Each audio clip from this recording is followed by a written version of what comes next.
Welcome to Last Hotel. Hi guys, welcome to my YouTube channel, Jineda Vlog.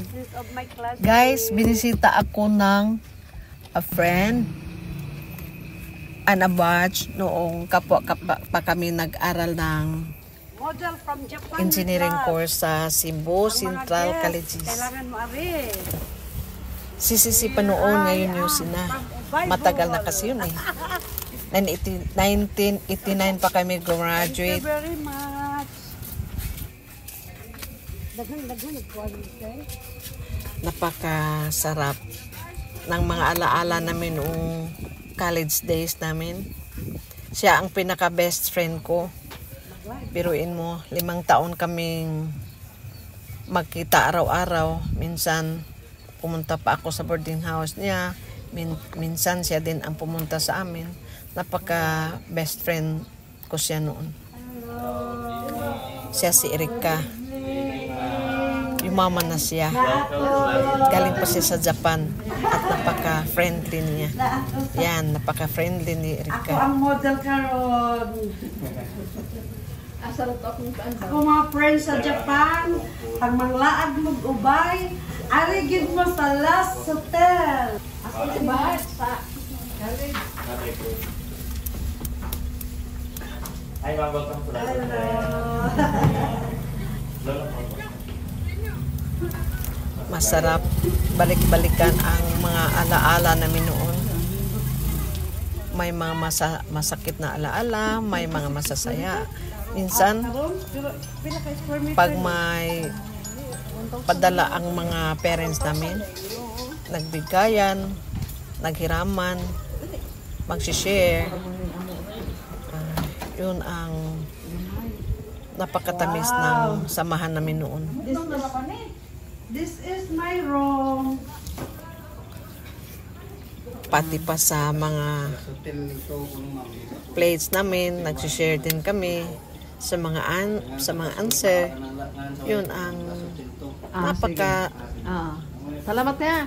masayang mga alaala namin noon.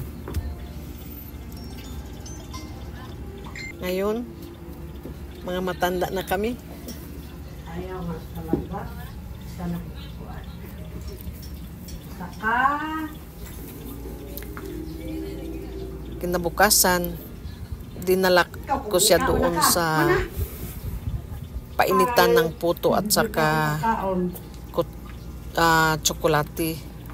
Yun ang special delicacy sa bayan namin. Puto at saka makain ng tsokolating malapot with matching mango. Puto Zikwate. Ida's favorite and choy. Yummy.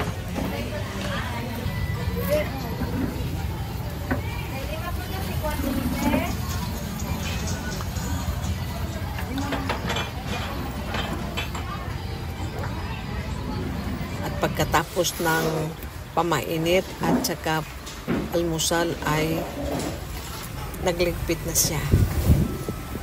May puntahan kasi siya doon sa Hitafi. Ka-board meet daw niya, napaka best friend din niya noon. Ayan, nilingaling ko na lang ang paningin ko sa paligid kasi nakakalungkot kasi napaalis na siya. Hindi ko alam kung kailan pa siya babalik. Kung magkita pa kami. Ito ang at siya ay nagpaalam na. Hatid namin siya doon sa isang best friend niya na nagngangalang nila.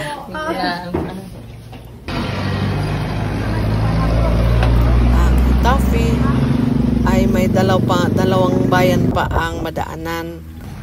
Kung alam nyo, dadaan kami sa Trinidad at saka sa Talibon.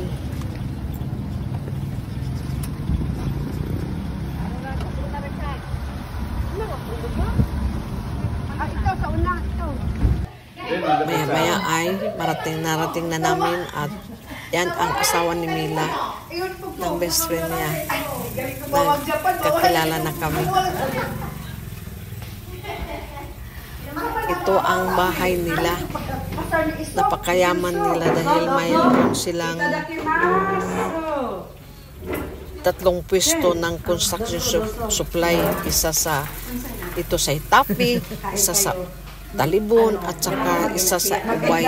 Ayan, napakayaman ni Mila at napakabait pa.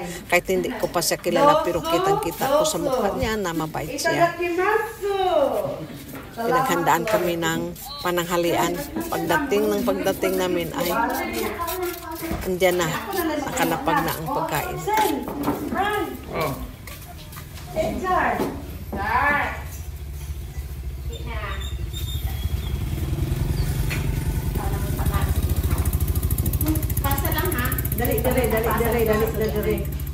Dali na dali. Wow, kalamis kamunggay. Kalamis kamunggay. Si Mila magdagay nagbulad sa una, kurot na yung bulad. Jima. Katapos ng pananghalian ay nagpaalam na.